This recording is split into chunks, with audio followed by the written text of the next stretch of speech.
Hello, everyone, and welcome to the 10th and final session of the Western Pacific Climate and Health Responder course of GCCHE, the Global Consortium for Climate and Health Education. My name is Associate Professor Vyas. I'm a public health physician and Associate Professor at the University of Canberra Health Research Institute. I have three amazing guest speakers with us today, who I'll introduce in just a moment. But it's wonderful to see so many of you have stayed with us on this course all the way to the final session. And today the focus will be on advancing climate justice through climate change communication, engagement, and advocacy.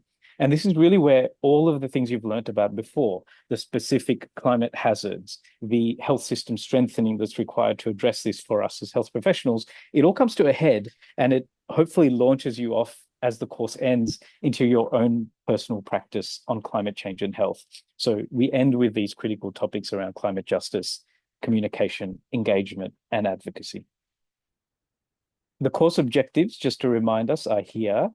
We aim to increase health professionals' knowledge, self-efficacy, and communication skills around climate change and health. We expand the global workforce capacity to develop and implement education programs on climate and health. And finally, it's about building and strengthening an agile and informed community around climate and health, which is all of you. It's all of us. Course schedule, as mentioned, we're right at the end. So I'll keep moving through these slides, but just as a reminder, we have covered a lot of ground, and good on you for staying with us till the final session. And some of these learning objectives for today's session, I won't labor because our colleagues who are speakers will touch on these. So I'll leave it to them. But a little bit about logistics of the next 90 minutes. We have, as I mentioned, three colleagues, one expert lecture, two case study presentations. We'll have a question and answer session at the end. So please start typing your questions into the chat function. That will be moderated by our helpful team at GCCHE. And just remember, the session recordings of the videos, the slide decks, and the resources will be made available on the course website. Your attendance is automatically recorded through these Zoom live sessions, and it's only counted if you log in using your personal Zoom link, so make sure to do that. And importantly, because this is our final session, a few pieces of information on the final exam. So the exam will open this Sunday, the 20th of April, and it'll close on Sunday, the 20th of April, but it opens today. You will receive the exam link via email and WhatsApp, so stay tuned on those channels. The exam is 25 multiple choice and true or false questions. Just importantly to remember the certification criteria for those who want to receive a certificate. Remember, you must score at least 70% on the final exam, and you have to have attended 6 out of the 10 live Zoom sessions. That's been changed slightly because of some technical issues earlier in the course. And at the end of the exam, you'll also get a self-evaluation survey. So that's all helpful information. So I'll briefly introduce our three speakers and then in a little bit of detail as they kick off their own presentations. First, we have Associate Professor Renzo Guinto, who's the lead Planetary Health Initiative, SingHealth Duke-NUS Global Health Institute based in Singapore. We have Raksha Pandya-Wood, who's a postdoctoral fellow at Monash Climate Change Communication Research Node based in Malaysia. And we have Chong, who's the Chief Representative for WildAid in China. Really exciting to see these presenters. I will now stop sharing and invite Renzo to share his screen as I read out his biography. I'll try to make this as snappy as possible because Renzo has got his fingers on many pies and is doing amazing work. So Renzo is an MD, DrPH, and associate professor, as mentioned, in the practice of global public health and inaugural director of the Planetary and Global Health Program at the St. Luke's Medical Center College of Medicine in the Philippines. Recently, he's moved over to Singapore. He has a number of accolades to his name, including being the convener of Planetary Health Philippines, an Obama Foundation Asia Pacific leader, and many other things, which I'm sure he can tell us about as we move forward. Renzo, over to you, please.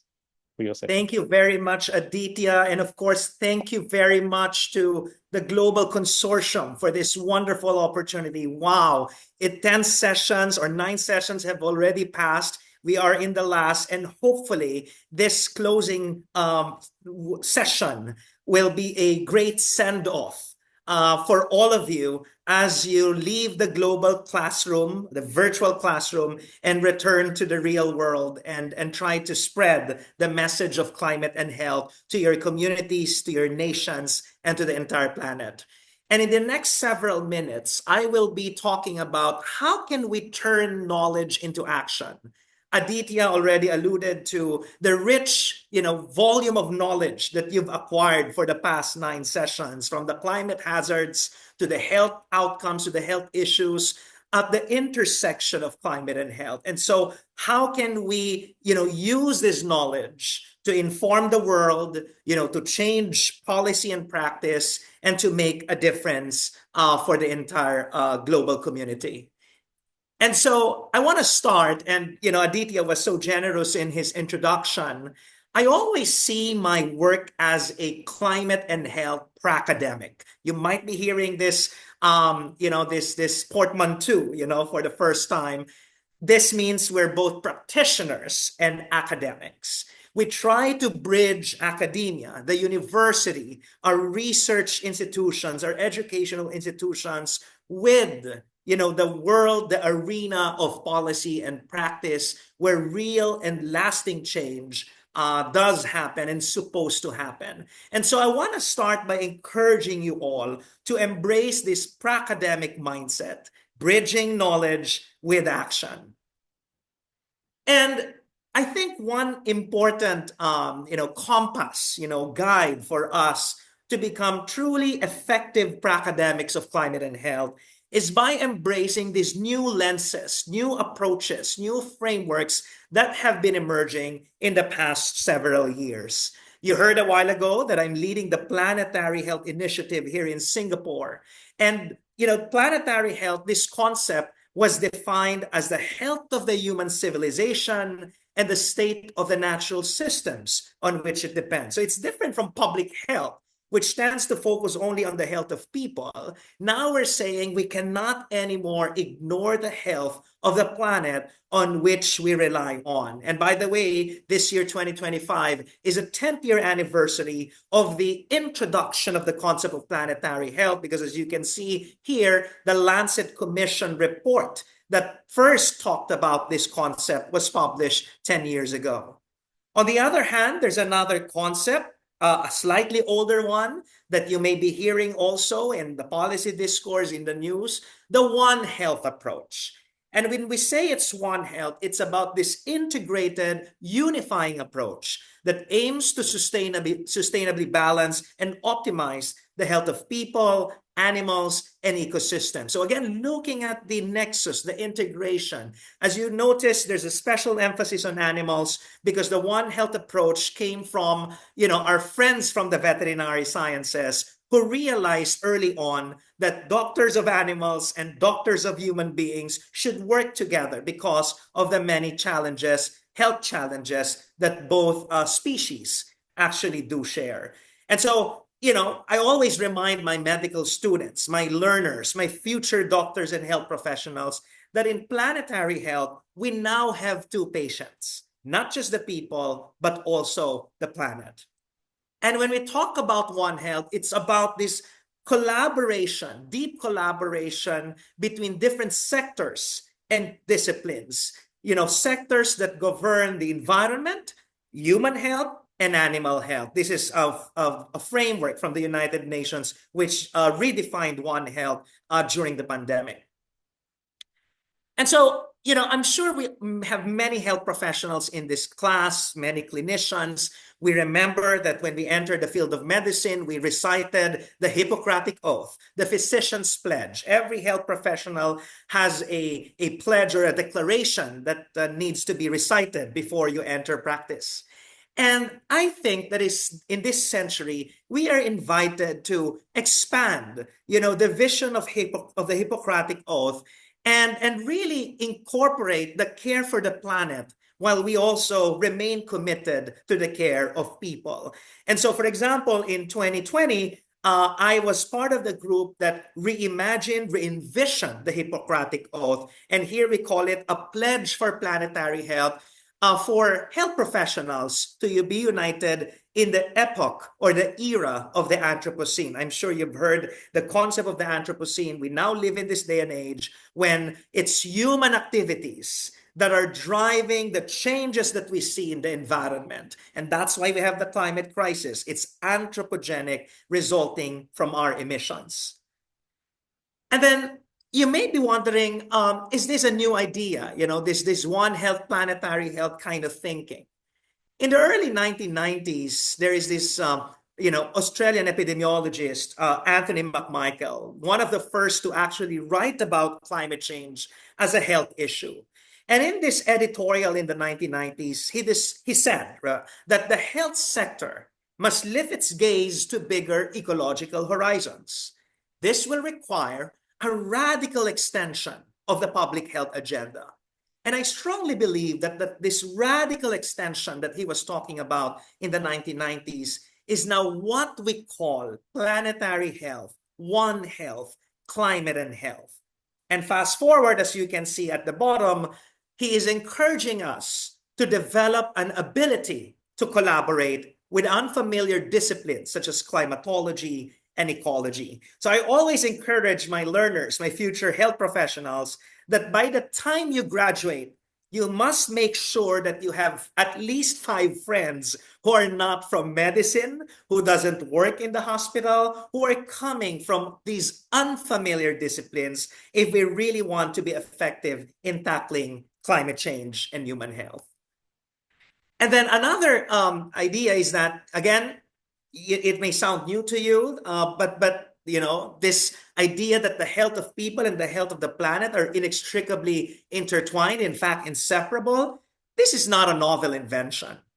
And we just need to go back to indigenous wisdom, to our ancient cultures in Asia, Africa, Latin America, and we will realize and discover that this concept is very much embedded in human civilization. So I just want to quote Chief Seattle, an indigenous leader from the Americas. He once said that the earth does not belong to man. Man belongs to earth. Man did not weave the web of life. He is merely a strand in it.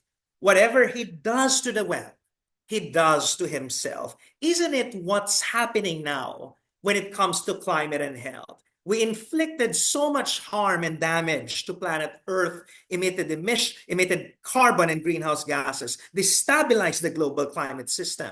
And now the impacts are returning to us in the form of human disease, disability, despair, if not death. So in the past 9 sessions, as already mentioned, you've covered a wide range of topics at the nexus of climate and health. As you can see here, climate change affects health in many different ways. There are multiple arrows, a lot of different boxes. Climate change alters the social and the environmental determinants of health, which ultimately affect a wide array of health outcomes. In fact, as you can see here, there's no single disease group that is going to be immune to the impacts of climate change. You name it. We had a session on infectious diseases. We had a session on food security and undernutrition, which I had the privilege of moderating. You had a session on mental health, which was delivered by my partner in crime, good friend, and collaborator, John Naruta. And so, climate affects all arenas of human health, and it affects the entire planet, the entire global population. But we need to make sure, and we need to understand that these impacts are unfortunately unevenly distributed, and even the responsibility for generating the climate crisis is not fairly or not evenly or equally distributed as well. So this is from a paper that I co-wrote, and we mapped out how much emissions have been made by countries and how much they've exceeded the limits that have imposed on each country. Imagine each country is allowed to emit a certain amount of carbon. And as you can see, some countries, some parts of the world have already exceeded their planetary boundary fair share. They've emitted way more than the others. And those countries are in the global north, in Europe, in North America, and many other parts. But as you can see here, this series of maps show to you how climate change and its health impacts are disproportionately affecting, the global south. They're bearing the brunt. They're suffering the consequences of climate change, whether it's diarrheal disease or malaria or undernutrition or heat-related illness. And so as you can see here, and I'll be a bit bold here, in saying that the victims and the perpetrators of the climate crisis are different. And therefore, when we tackle climate and health, the nexus of climate and health, we need to use, the lens of equity and justice. And you remember this session is all about climate justice. We need to tackle these inequitable distribution of impacts, but also hold to account those who have contributed more to the climate crime or to the climate crisis.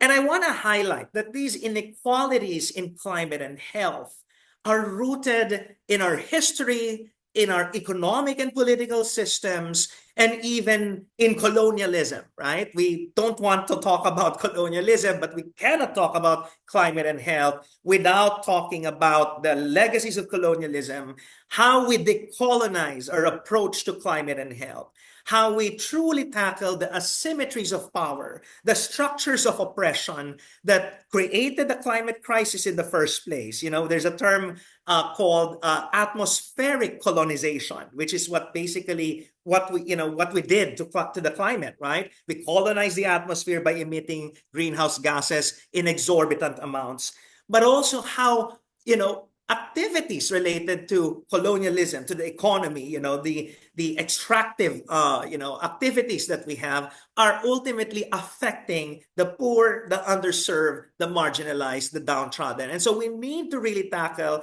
the sources of power and privilege if we want to successfully address the climate and health nexus. So, these are two illustrations. And, in the first one, you can see that white supremacy over other, peoples and populations, male supremacy over women and other gender identities, they are siblings of human supremacy over nature. And that's what we're now seeing when it comes to the climate crisis. And so there can be no planetary health without climate justice. We cannot talk about decarbonizing our health systems or, improving our public health programs to be ready for climate change, which we extensively covered for the past several days, without talking about the injustice or the injustice of climate change and the maldistribution or the uneven distribution of the health impacts globally, within countries, and between countries. So now, the question is, that your question might be, are we ready to build health systems that consider the climate? Are we ready to prepare the next generation of health professionals who care not just only for the health of people, but also for the health of the planet as well? Are we ready to be a global health community that embraces the new values of environmental sustainability? Not only making sure we don't harm people, but we also don't harm the planet. That we have intergenerational responsibility, not only concerned about the people living today, but also the people who are yet to be born tomorrow.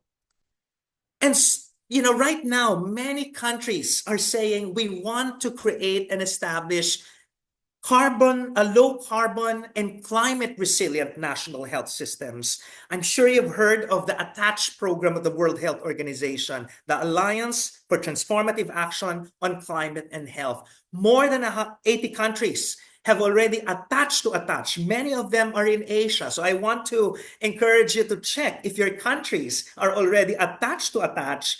And this is an opportunity for us to make a difference. How can we make our countries succeed towards achieving their ATTACH objectives of climate resilience and environmental sustainability? So there are frameworks that have emerged over the past several years.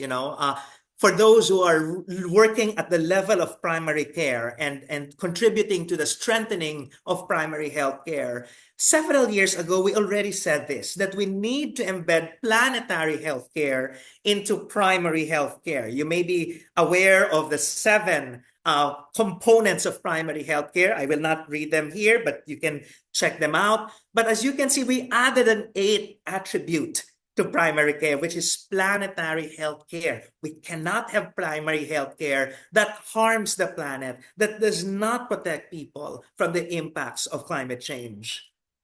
And there are many actions that can be done. Again, I'll not belabor you with the details of this diagram, but as you can see, primary care, the foundation of the health system, can do climate mitigation, but also climate adaptation to protect people in an era of a warming planet. And then for those who are in the room who are clinicians, those who are still working in the wards, in the operating theater, in the emergency room, you might be wondering, do I have a role to play in tackling the climate crisis? And the quick answer is yes. This is an amazing and interactive website from the New England Journal of Medicine. You can click on the organ system and it will tell you how climate change affects that organ system. So in short, every organ system is going to be affected. Every clinical specialty of medicine has an important role to play in addressing climate change. And here I'm showing to you, that many specialty organizations across the world, the gynecologists and obstetricians, the cardiologists, the surgeons, the radiologists, all saying we have a role to play in tackling the climate crisis through the tools and the capabilities of our respective specialties. So, start thinking, how can my specialty contribute? How can I contribute as a clinical specialist to climate action? And then from a more health systems perspective, there are frameworks that have been emerging. For example, this idea of climate smart health systems. When we say climate smart, it's at the intersection between sustainability on one hand and resilience on the other. We want health systems to be low carbon, not harming the planet, environment friendly, net zero, while at the same time, we need our health systems to be resilient, adaptive. We want the health sector to be the last sector standing in the face of climate disasters. We want to make sure that health systems continue to function even in the face of disruption. And, I always say that here in Asia, we have lots of bamboo here. And I think it's a very powerful metaphor. We want the health system to be like the bamboo, bending without breaking in the era of climate crisis. And so, for example, when it comes to decarbonization, sustainability, environmental sustainability, lowering the greenhouse gas emissions of the health sector, there are frameworks that are already available within your reach. For example, the Global Green and Healthy Hospitals Framework of Healthcare Without Harm. And I will not go into the details. You discussed this in a previous session. But as you can see here, what is the first critical ingredient? It's leadership. It has to come from the top. It has to be leadership by example, and the rest of the health workforce will follow. And every pillar of a green hospital will also follow suit, from waste management to building design, to the way we procure our pharmaceuticals, to the food that we serve to our patients and staff. And then when it comes to resilience building, bending without breaking, we want the health system, when it's faced by a shock, like a typhoon or a heat wave or a stress, when there is an increasing burden of infectious diseases as a result of climate change, what we want is that the health system does not collapse, does not only recover, but recover better than before, and even transform into something much stronger and much readier. And we need to embed climate resilience in what we call the building blocks of the health systems. I hope that many of us are familiar with the 6 building blocks of the health system: leadership, the health workforce, our information systems, our supply chains for medicines and devices, our services that we render, and of course, the way we finance our healthcare systems. We need to embed climate resilience in all these critical ingredients. And so how do we do this, right? And how do we build low carbon and climate resilient health systems? In the next several slides, I'll share with you some areas, and in a way, I'm going to draw from my personal experience as a academic of climate and health. First is advocacy and policy engagement. We need to work with our policymakers, our politicians, and other stakeholders. Tell to them the message of climate and health, present the evidence, and showcase the solutions. So here you will see all my activities from, the protests and the press conferences and the speeches. And even, in the first picture, we're even talking to senators and politicians, again, emphasizing that climate change is also a health issue and not just, an issue that is an environmental or economic in nature. And for example, I had the privilege of being deeply involved in the development of our countries. I come from the Philippines. My country's national adaptation plan, which is the, key instrument of nations for adaptation planning and action. And here, as you can see, our national adaptation plan identified health as a priority sector. I had the privilege of even co-writing the health section. And so I would like to encourage all of you to go back to your countries, look at the national adaptation plan of your country, and make sure health is part of it, and not just mentioned in passing that it is a central component of your country's adaptation strategy. The other part is community engagement. It's important to talk at the high policy level with policymakers and ministries and politicians.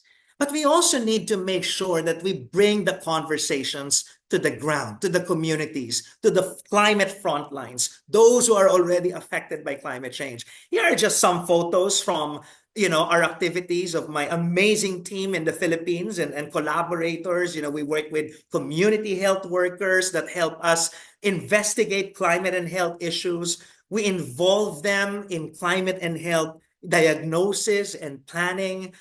Because they truly have the wisdom and the knowledge, they can already see the impacts of climate change. And so, for example, these are some of our activities.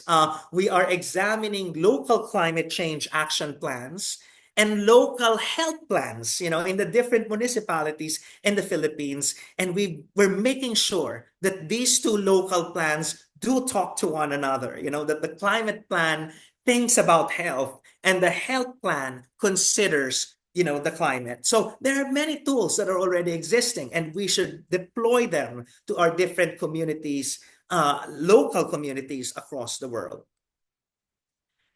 I mentioned working with government, but we also need to engage with business and the private sector. And this is one thing that I've been doing a lot also in the past several years. And I want to emphasize here that it needs to be true engagement, but not health washing. We need to be able to detect when health washing or greenwashing is happening, right? When corporations and businesses, say good things about climate and health and do something else, right? And they're not really practicing, what they preach to the media in their ESG reports, environmental, social, and governance reports, in their marketing, etc. And so, for example, I had the privilege of working a lot with, Prudential, which is the first global insurance company that really emphasized or identified climate and health as a global advocacy issue. And, we wrote their report for them. We've been going to communities with them to promote climate and health awareness and literacy, while also working with them in promoting their financial products. And we're also working with the energy sector and the food sector, because again, these sectors will also need to decarbonize and to adapt to climate change, and because they all connected to the improvement of human health.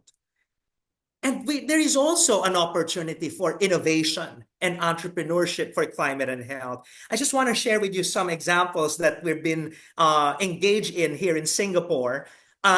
This January, we held the first Asia-Pacific Global Health Innovation Hackathon, where we brought to Singapore 16 teams from 13 territories and countries here in Asia. And they, for 2 days, came up, iterated, innovated, climate and health digital solutions. And as you can see here, the winner is actually a team from Thailand that developed an app to monitor air pollution and to inform, communities about the impacts of air pollution on their health. And I just want to give an announcement and also to share this opportunity to you. Just this month, we launched the Climate and Health Lighthouse Fund. We launched it with the Asian Venture Philanthropy Network, a network of more than 600 foundations from across Asia coming together in order to build this $5 million US dollar climate and health fund. You can see all the partners here. My institute is the scientific partner, and we're helping them identify innovations that are addressing climate and health. And at the bottom, you will see that for this first round, we are looking for innovations tackling climate-sensitive infectious diseases and innovations that reduce heat stress. So if you're working in those spaces, please contact us and submit your applications. The deadline is on May 1. I mentioned business, I mentioned government. And of course, there's also a role for diplomacy, for participating in the global international discourse and negotiations. I had the privilege of attending 2 COPs, COP21 in Paris, which created the Paris Agreement, and COP28 in Dubai. If you remember, and Dubai, COP28 is the first COP that dedicated an entire day for health. The first time there was a World Health Day. And it took 28 years for the UN to consider health as a priority issue that merits or warrants an entire day in the climate negotiations. So if you have the privilege and the access to be part of your country's delegation or to be part of your society's delegation to these climate negotiations, please join. And the next one will be in Brazil in November. Of course, diplomacy begins at home. It doesn't begin when you're in the United Nations. So work with your ministries, not only of health, but also foreign affairs, and try to convey to them the message of climate and health. And then, of course, we need to engage with media, both the traditional and the social and the digital, especially in this day and age. And we need to use the power of our knowledge to fight misinformation and disinformation about climate and health, and even the climate anxiety. From the climate and mental health session, I'm sure you've heard about it. The climate anxiety that many people are now experiencing. We need to spread, important and science-based information, but also good news about solutions that are coming out now. And so here you will see how I'm engaging with national and international media. I'm writing articles for various platforms and using my social media. Please add me on LinkedIn and Twitter, and even creating films. So I'm happy to share later the links to some of the short films that I developed as part of my doctoral dissertation, which focus on the impacts of climate and health in coastal communities in the Philippines and what are the solutions that are emerging. So use your creativity and the power of communication in influencing the global community and spreading the news about climate and health. And also, it's very important that we educate ourselves and everyone about climate and health, about planetary health. We need to educate the young people, and we need to educate even the young at heart, those who are making the decisions now. We cannot wait for the next generation to assume positions of leadership and authority and power.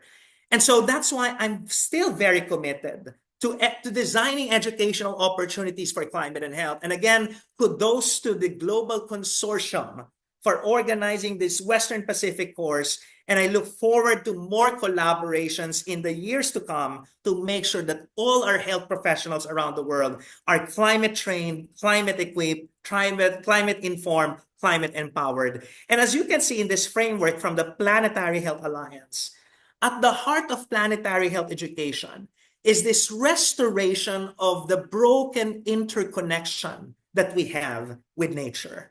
That is really at the crux of it. And everything else will follow if we put people and planet at the center of our education.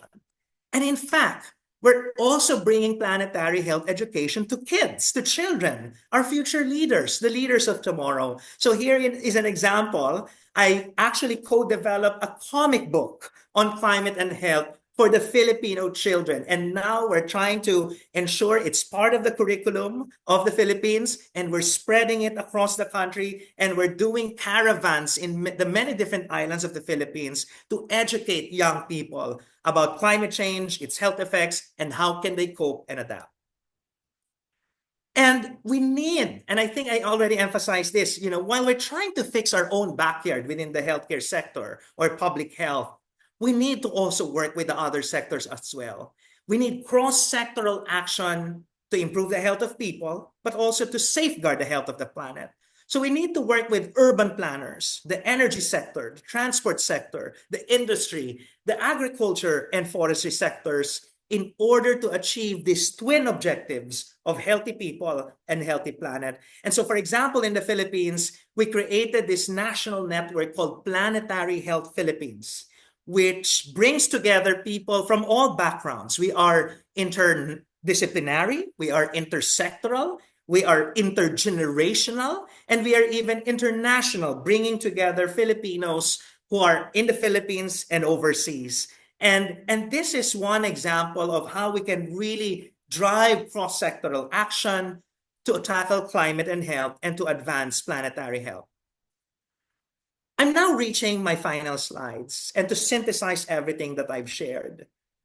We need to really think about how to practice planetary health in the 21st century. And I've come up with these 7 I's. I love alliteration, easy to remember.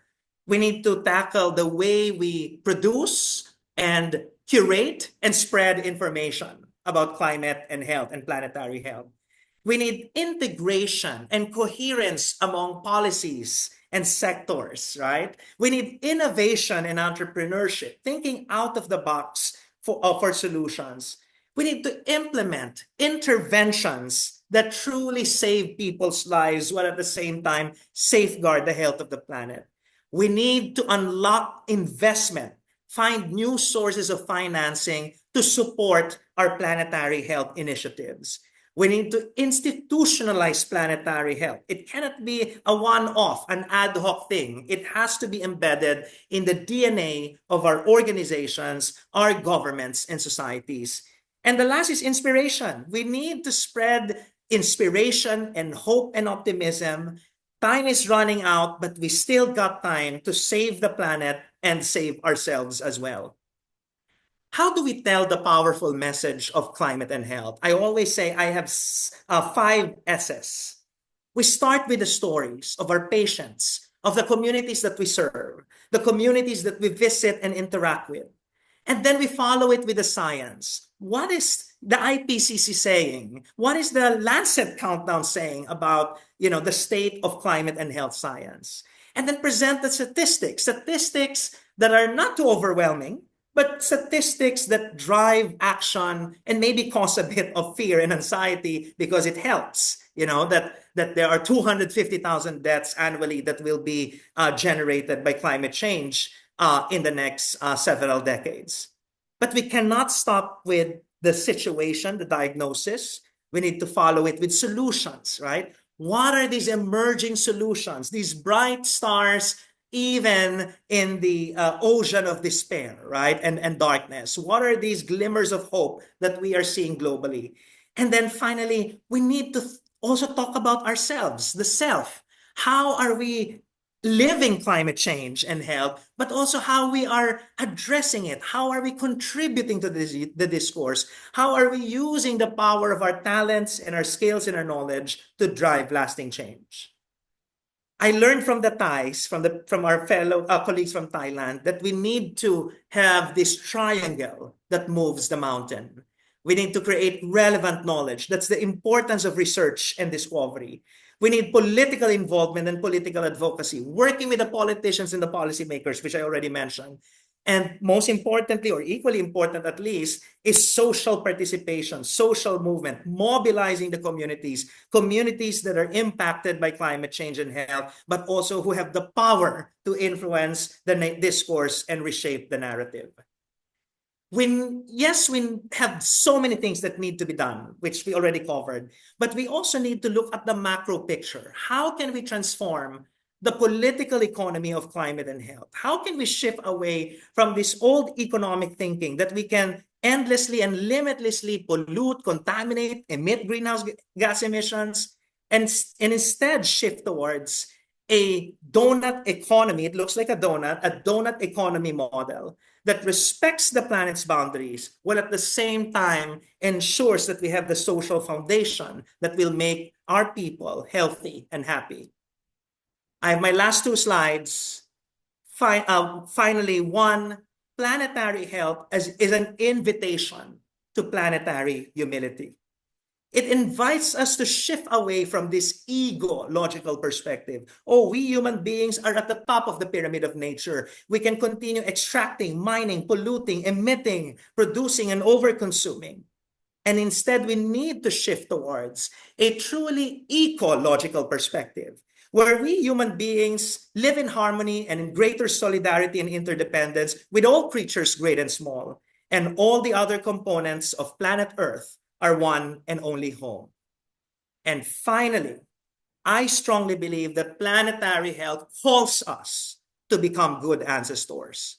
What we want is that in 2125, which is 100 years from now, the children of 2125 will read the history books, will look back to the past, and they will say that the climate generation of 2025, which is all of us, 800 people in Zoom, we're good ancestors to them because we made the right decisions, not only for our own health, but also for their health and well-being as well. Are we ready to become good ancestors and not to be selfish ancestors to the future children of the Western Pacific and the world entire who are yet to come and who are yet to be born? So together, let's advance the health of both people and the planet. Thank you very much. Thanks so much, Renzo. What an inspiring presentation, and really wide-ranging across all of the issues that affect us, not only in the Western Pacific, in Asia, but globally. And certainly we are part of this global ecosystem. So you've set us up extremely well, and thanks for the alliteration on the 7 I's and 5 S's. Let's see if we can remember that by the end, but I don't think it'll be in the exam, so don't worry. I should also remind everyone, we've got about 770 participants online, which is an amazing representation to see. And thank you for all the comments in the chats as well. We'll now pass on swiftly to Raksha Pandya-Wood. And Raksha, if you'd like to share your slides with us, I will read out your biography. So Raksha is a postdoctoral fellow and project manager based at the Malaysia node at the Monash Climate Change Communication Research Node. She is from the UK originally, where she worked at the National Institute for Health and Care Research in Research Design Service. And she has had a number of senior roles there as well. Raksha, I'll let you introduce yourself further, please, as you commence your talk. Thank you so much over the next 15 minutes. Thank you, Aditya. It's an absolute pleasure to be here.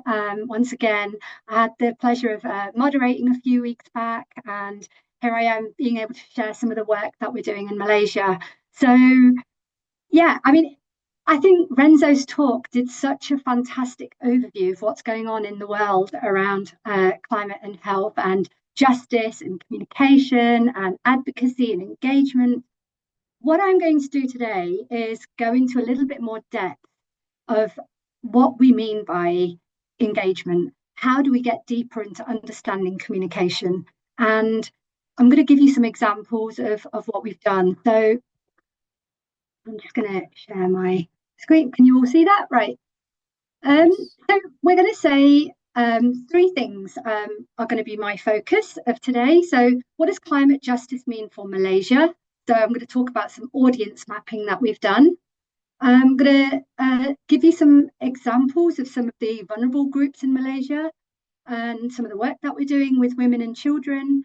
And the final bit that I'm going to focus on is how do we develop public understanding of science? Because ultimately what we're talking about when we talk about climate change and when we're talking about health is we're talking about this intersection between health the environment, and the way it affects human beings. So as a social scientist, which is what I'm trained as, we look at these kinds of intersections, and my particular expertise is around climate and health and social sciences and health. And so a lot of what we do in the Climate Change Communication Research Hub in Malaysia is about understanding that communication element.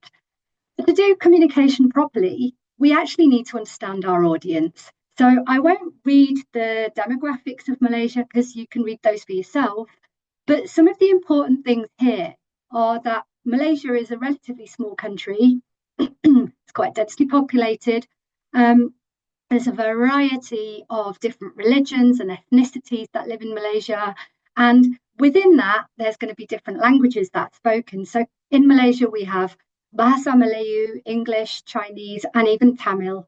So they're the main languages. So when we talk about communicating about climate change, as climate change communicators and those that are working on the front line of health and climate issues, we really need to be thinking about what do we mean and how do we talk about some of these really difficult areas that are very science heavy. So we look at literacy when we're being like social scientists, we look at urban population, rural populations, we look at poverty rate, because a lot of these things actually affect how people are going to understand the messages that we give. So the first piece of work that we did was a survey. So this survey was incredible because it was a national survey, nationally representative survey. We had 1,063 people who participated in this survey. And some of the key findings I'm going to just go through with you, but we have published this work, and it was just published earlier this year, actually. But the report, that's the picture you can see, is available on our website as well. But this is a really fascinating piece of work. So I'm just going to give you some highlights because there's a lot of information here. But in a nutshell, 85% of Malaysians had felt that Malaysia was warmer compared to 10 years ago. And that 85% also have been directly affected by extreme rain and also extreme heat. So 79% had experienced extreme heat. So when we're talking about these extreme weather events, we're also thinking, as climate and health experts, we need to be thinking about what does this impact actually mean for the person on the ground? You know, who is drowning? Who is experiencing heat stress? What are some of the hydration issues that might be happening on the ground? So these kinds of insights really help us to understand our audience better. We also, in this survey, asked about media preferences. I was really heartened to hear when Renzo talked about media and how we need to work with media, because when we did this survey, we asked people what their most popular options of understanding climate issues was and like who they trusted the most. And our audience, so our Malaysians, 86% of our respondents said they used social media, and 81% said they use chat apps. So this gives us insight into how people want to receive climate information when we're thinking about how we communicate about climate change.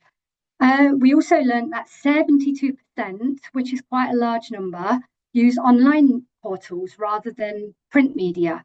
So again, this is a really important finding, because what it tells us is that actually we cannot be just blitzing messages out onto the news TV channels, because they're not really going to be watched much, but people do read online portals more. So we also asked them about who they trusted most. So when we're thinking about communicating about climate and health messages, who do we want to get those messages through? And what we learned was Malaysians particularly are most trusting of scientific communities as opposed to religious groups. So this is again a really interesting finding, and it is heartening for us because it means that people want to listen to the scientific messages. But then we have the job of how do we actually make those messages more available and interesting for people to understand.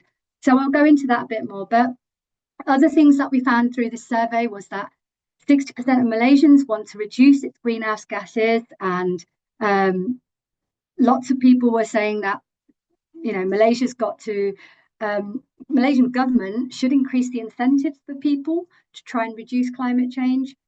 So these kinds of insights, when we're thinking about climate justice, we actually need to be thinking about how do we work with this kind of knowledge that we've got about our Malaysian audience, and how do we incentivize it, and who are the people that need to be incentivized the most? Because we already know that the people who've got the big gas guzzlers, say, like the big cars, they, you know, versus the person who's on the moped traveling to wherever they need to go to work, they're going to be most exposed to the fumes and the greenhouse gases and that sort of thing.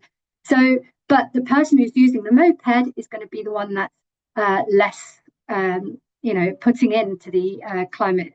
So it's really thinking about these kinds of messages when we're thinking about how do we target some of these important areas. We also asked in this survey things like, you know, some of the behaviours that people are willing to change, and again, learned a lot. I won't go into too much depth about this, but audience mapping teaches us about some of these climate justice issues that Malaysia faces. So Malaysia, as I've explained, our survey found most people have experienced flood, and we can see through further research that 7.9 billion in damages and 1.5 billion in 2021 alone through the financial impacts of these floods. Malaysia experiences a lot of social inequality. So climate change disproportionately affects the vulnerable communities, as we've learned through so many of the speakers that have come before me, and even today in Renzo's talk. Potentially, when we're thinking about vulnerable groups and climate justice, we need to be thinking about how we target our messages with the women, with the children, with the Indigenous communities, with those that are chronically sick. So I'm going to go into that next, actually. So just quickly, furthering from the survey, we were also able to see that we need to do more around sort of working with organisations that are on the ground, like Greenpeace and other NGOs. So I'll share some of the work we're doing on that. And also there's a balancing act that Malaysia is currently facing with its green transition. So being a developing country, we are also looking at how do we balance economic growth so that it doesn't impede it. So second question, which I've alluded to already, is about who are these vulnerable people? So I won't go into too much depth because I know we've already covered some of this through all the other speakers before me, but I want to focus just on looking at these 5 categories. So you've got the biological, the socioeconomic, the demographic, and the geographical and sociopolitical. So in biological, those that are the most vulnerable are the women, breastfeeding women, pregnant women, immunosuppressed, people who have already got physical and mental disabilities. From the socioeconomic category, we've got poverty, those that are living in poverty, those that don't have access to clean water or a shelter. We've got demographics as well we need to think about. So the old versus the young, these tend to be the most affected, as well as women, as we've already said through the biological side of things. There's the geographical as well. So those that are living in more flood-prone areas, in coastal areas, those that are living inland. So for example, Kuala Lumpur is a very densely populated urban inland area. So there's a lot of trapped heat.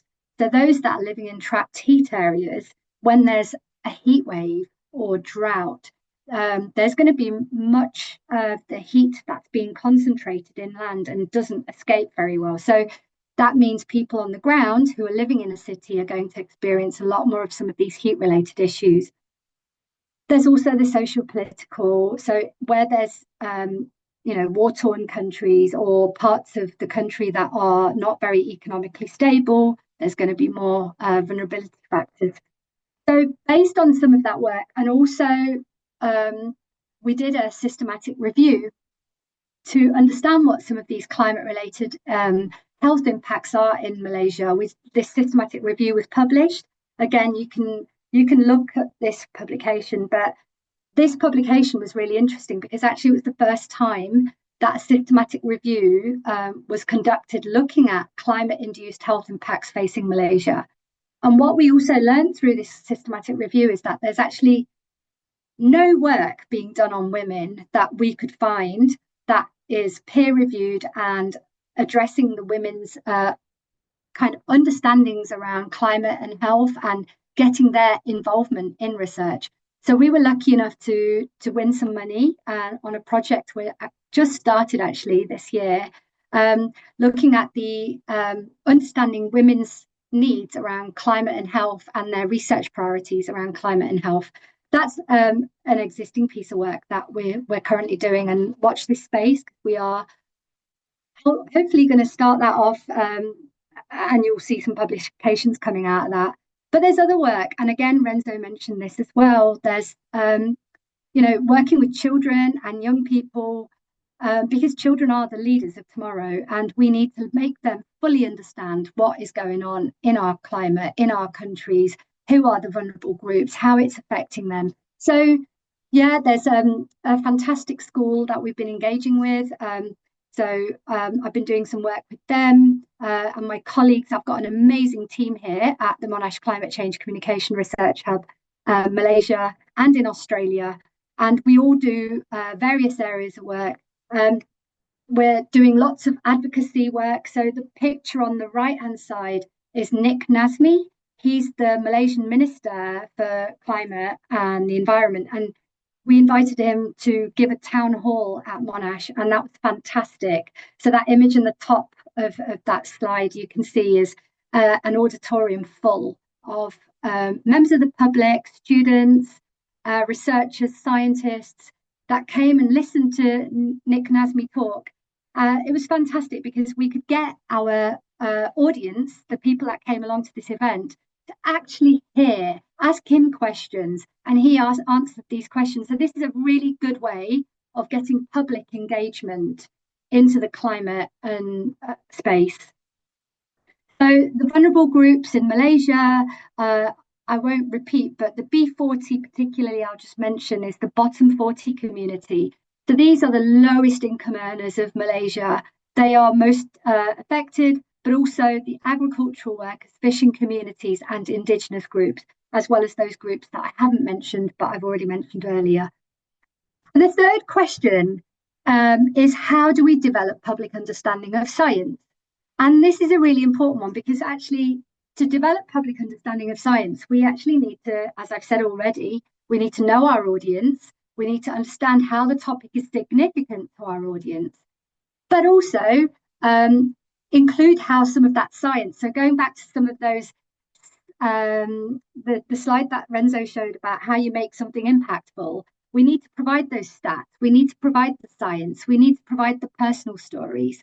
So we need to be able to communicate using these kinds of little techniques, because otherwise what tends to happen is that the scientists end up talking about one thing. In this image, it's the apples, and the public is thinking, oh, they're talking about oranges.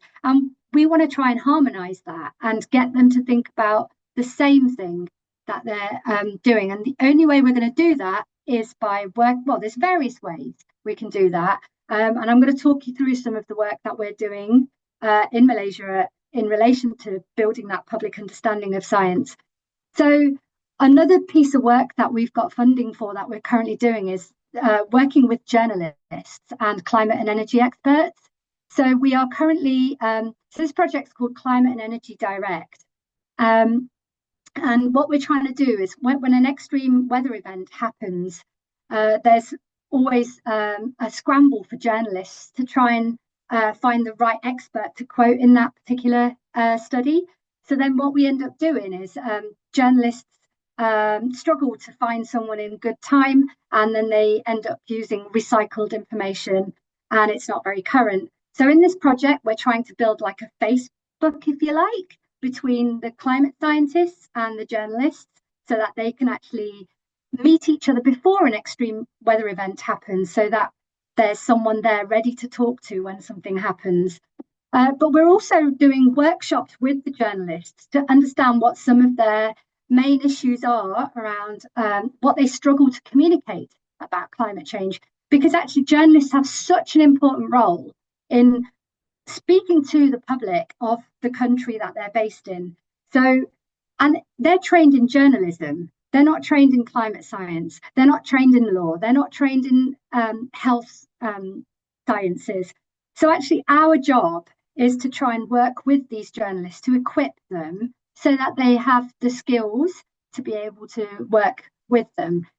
So I've summarised some of our themes from the Malaysia workshops that we ran when we were speaking to journalists.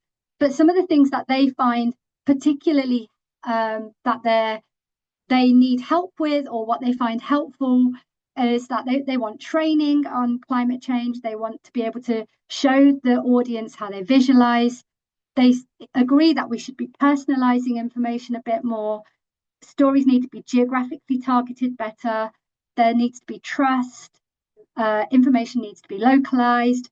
There needs to be something around changing the behaviours being explained and how that happens. We need to be utilising more platforms. The stories need to be motivating. People often feel deflated from the amount of climate information that they're being bombarded with. And so our job as communicators is to not to add to that deflation that they're experiencing, but to, spark hope, aspirations to change, work together, translate information, not to censor information. So these were some of the themes that came. It was also as part of this Raksha, climate and it's energy. Adi here. We might just need to start wrapping up, please. If yes. Yes. I'm coming to an end. So with the climate, this project, the media analyses was carried out. I will not go through these slides, but you can read them in your own time. But there's a media analysis that we're doing, and this will be shared in a publication of some sort. But 3 things I just want to leave you with is key principle to effective communication is keeping messages simple and consistent and reliable. Why is it important to communicate about climate change? To raise awareness and stimulate climate action. And who is the most vulnerable and affected by climate change?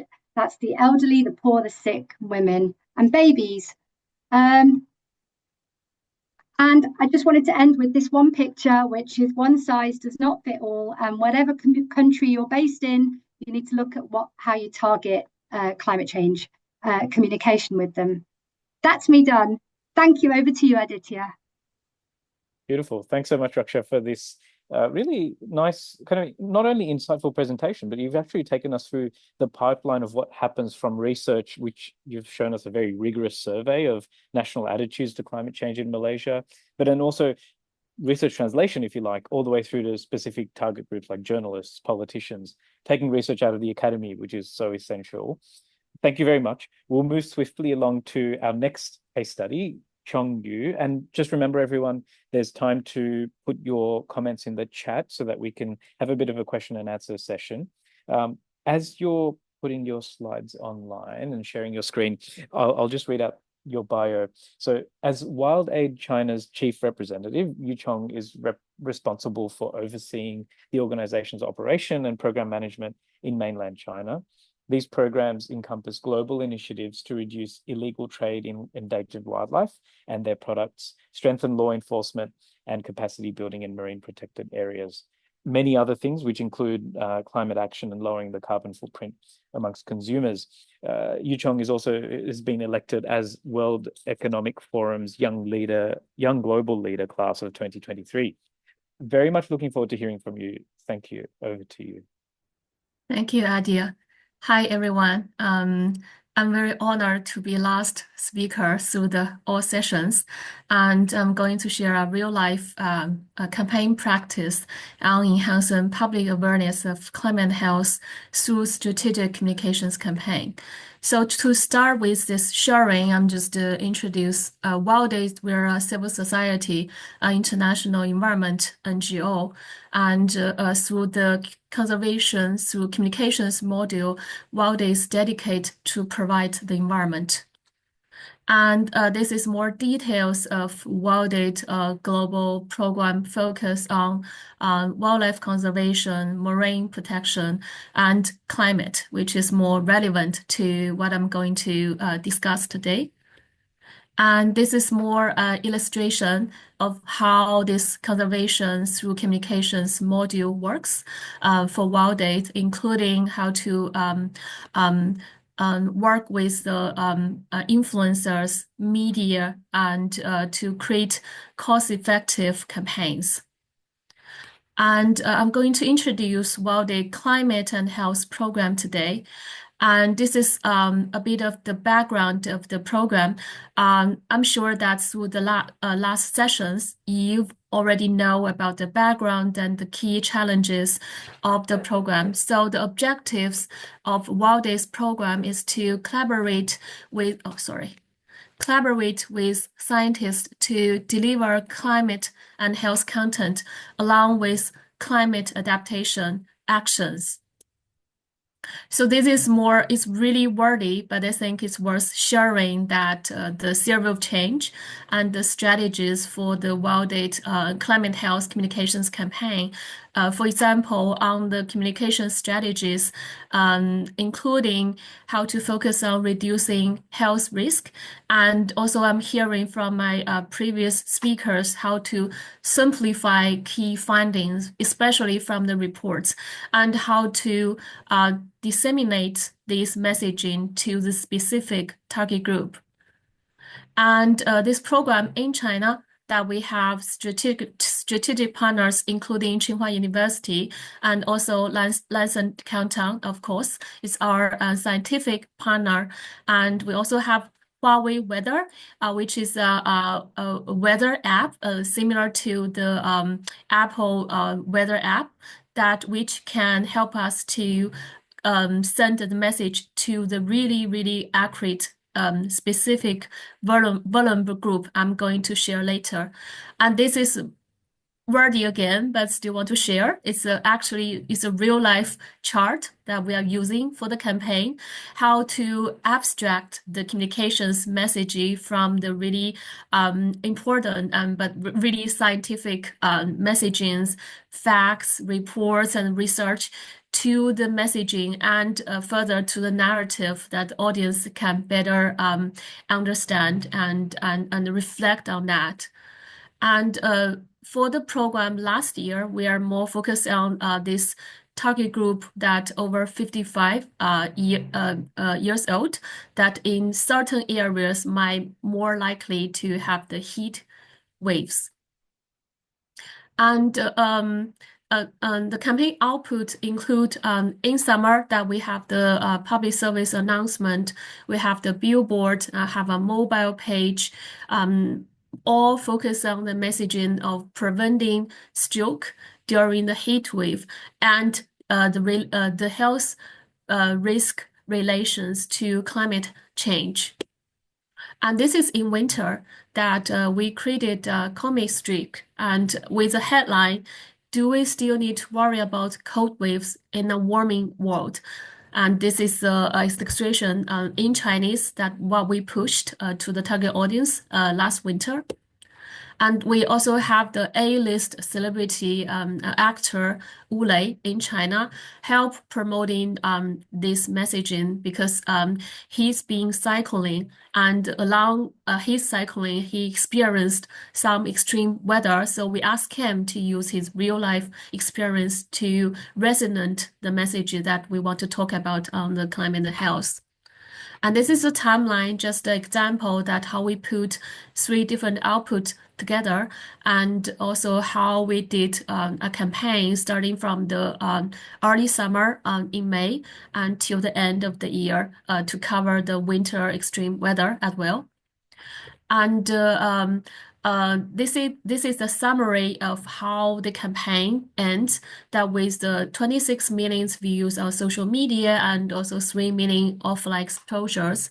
But more importantly, I want to highlight that the influence with the help with the A-list celebrities, we did achieve hot topic like on social media, Weibo, and also even WildAid social media accounts. It's the first time we received good traffic on the climate health messaging and output.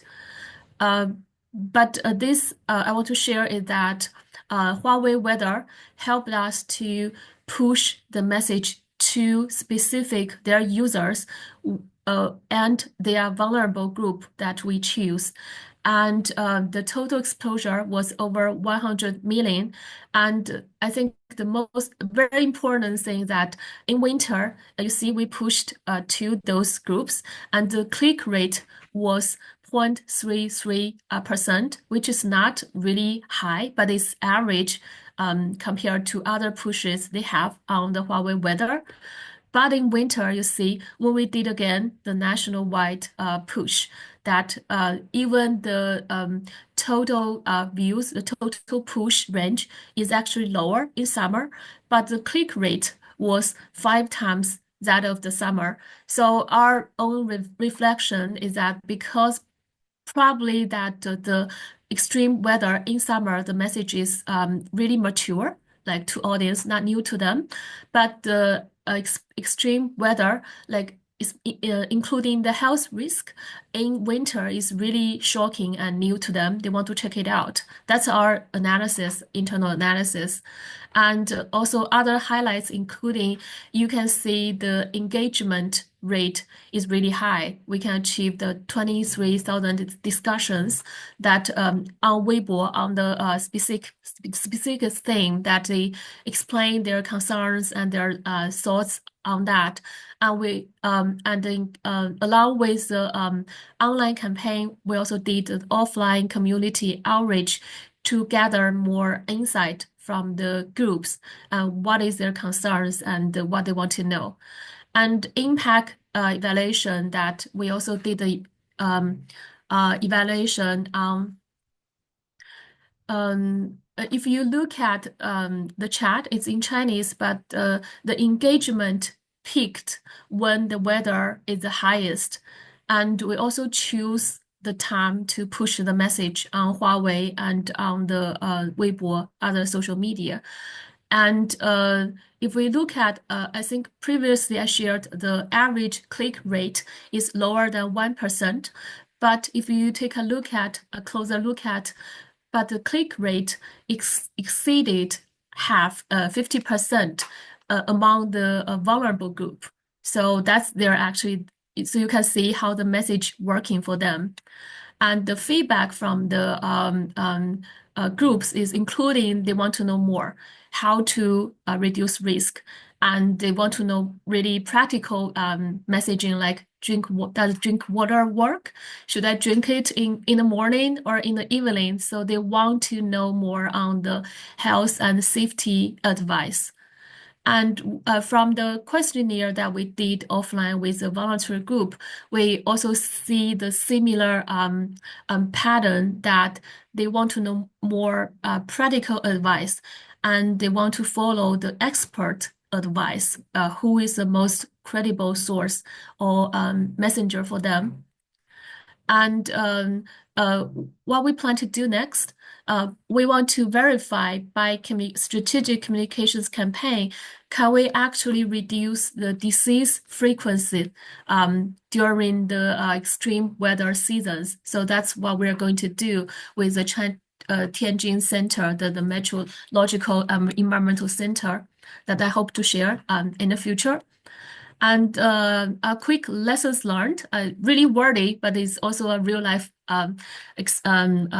case that we think it worked with multi-channel, especially on smartphone weather app, and it can enable both wide impact and a specific target group. But we also think that communications campaign on the climate and health really require longer term. Just by one campaign, you might only able to establish the awareness on the health risk, but not on the climate and health risk. Actually, we think for this campaign that we haven't really fully established their understanding on the broader connection between the health and climate change that we're going to need to build further on the messaging side. And also, we think the limitations, because budget limitations for the civil society on this sort of the climate adaptations campaign, especially when the budget more covering on mitigation programs, we only be able to conclude in one offline locations outreach in Tianjin. If we can do more, we can compare in different locations, especially in different regions, what's the different mindset and the focus from the target groups. So that's all for my presentation. Hope still within the time. And if any questions and feedbacks, will come to email me and look forward to discussing further. Thank you. Hi, Aditya. I'm giving to you. Hi. Wonderful. Thanks so much, Chong, for this really nice presentation, and quite nicely demonstrating that there's big, rigorous processes like research that we've talked about from other speakers as well. You've talked about the Lancet Countdown in Asia. I'm part of the Lancet Countdown group in Oceania. We come together, we collaborate across disciplines, we collaborate across different technologies like the social media technologies you've shared with us and the weather apps, and we build something new and something stronger into this climate change future. So that might be a nice kickstart to our panel discussion now for the next, let's say, 10 minutes or so. And I believe Cecilia Sorensen, who's the director of GCCHE, will be joining us as well, right at the end. So here's a question really open to all of you, and we might take it in the order of Renzo, Raksha, and then Chong Yu. But the question is this: we are in an era where there's a lot of misinformation. We're also in an era where a lot of institutions are breaking down, whether these are global, multilateral organizations, sometimes in our own nations as well.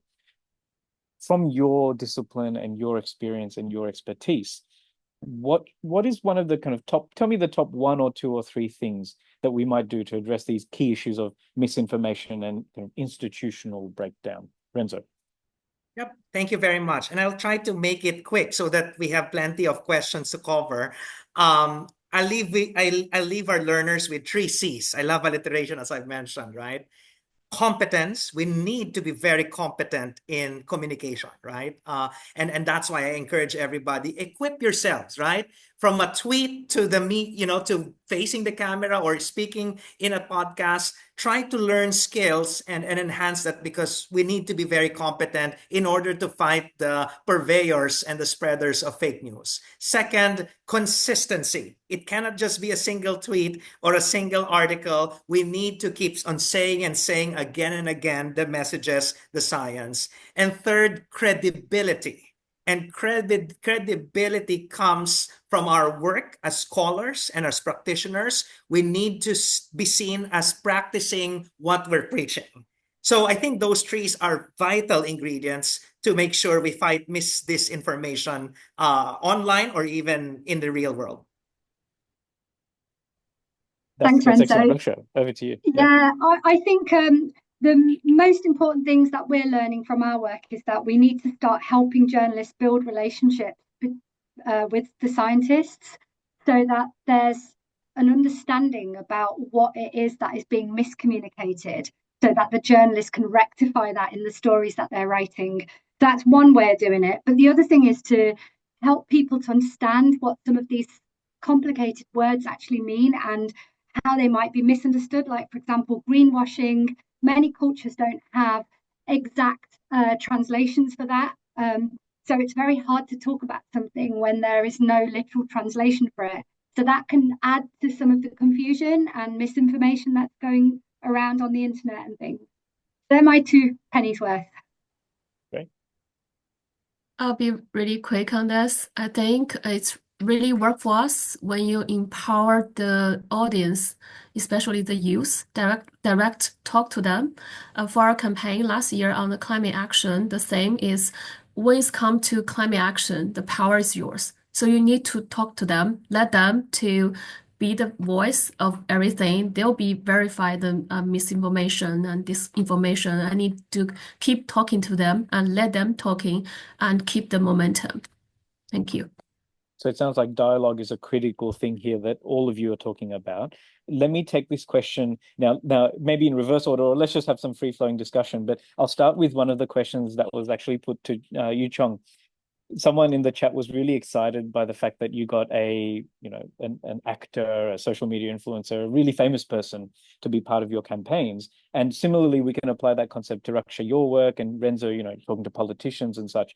But you, Chong, starting with you, what did you do to get them on board? Were they already primed and ready for action? Did you have to pay them? Did you have to entice them in some other way? What's been the experience?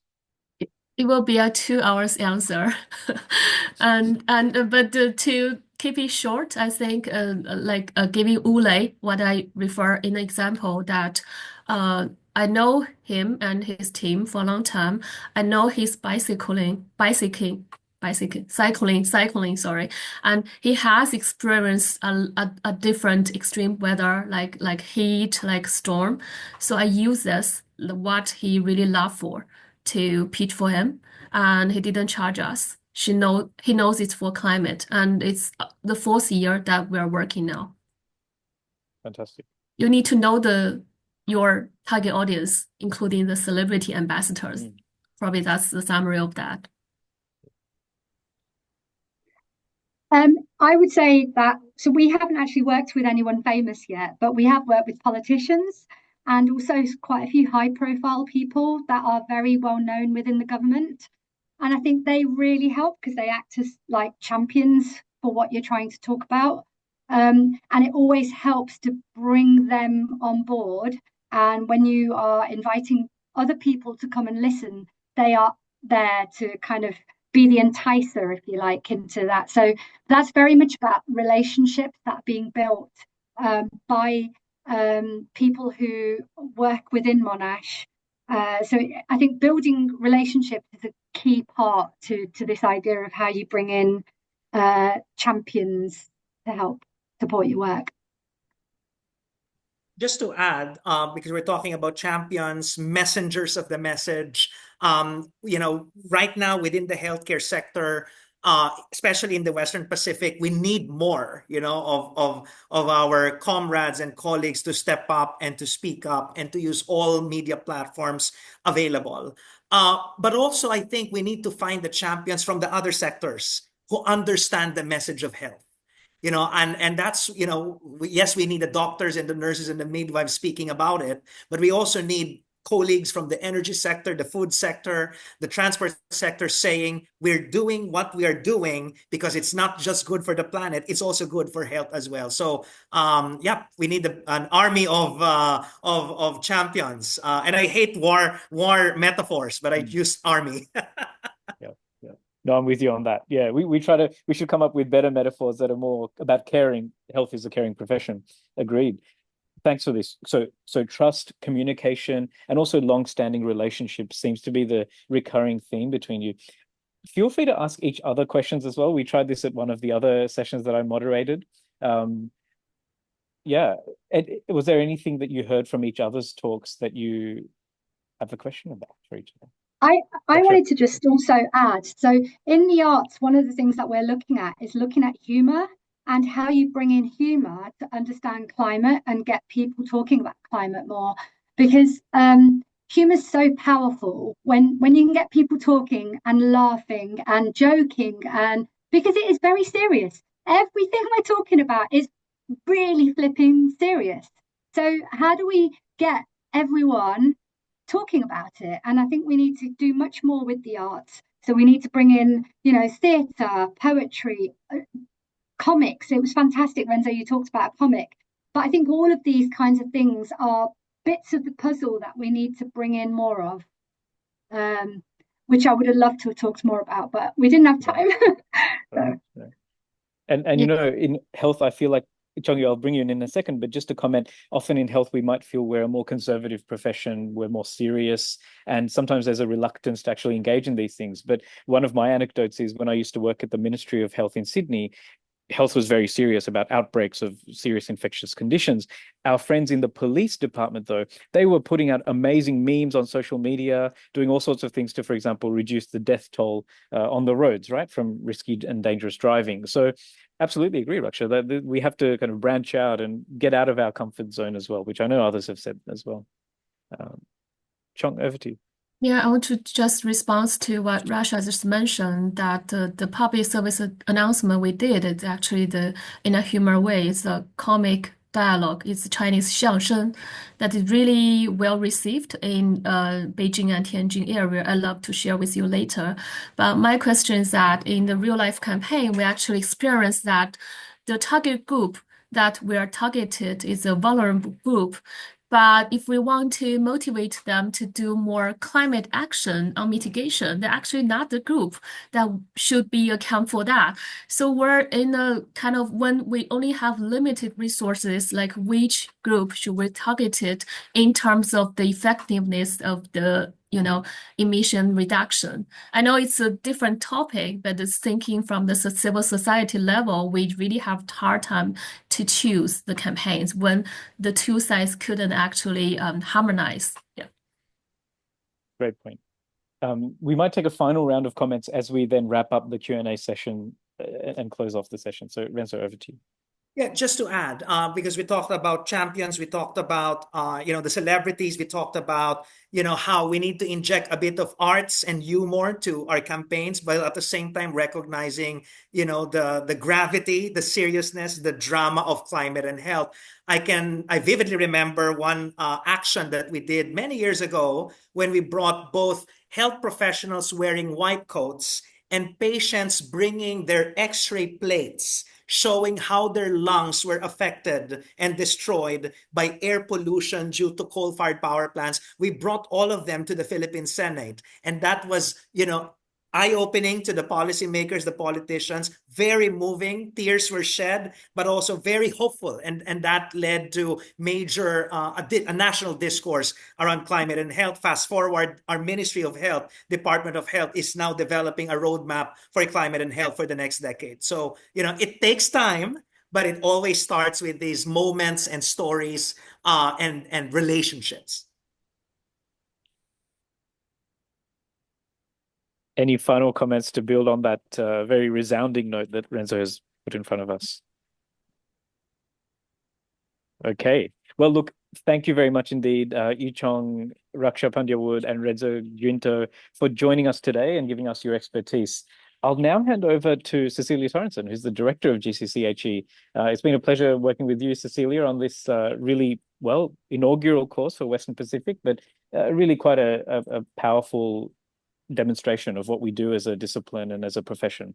Over to you.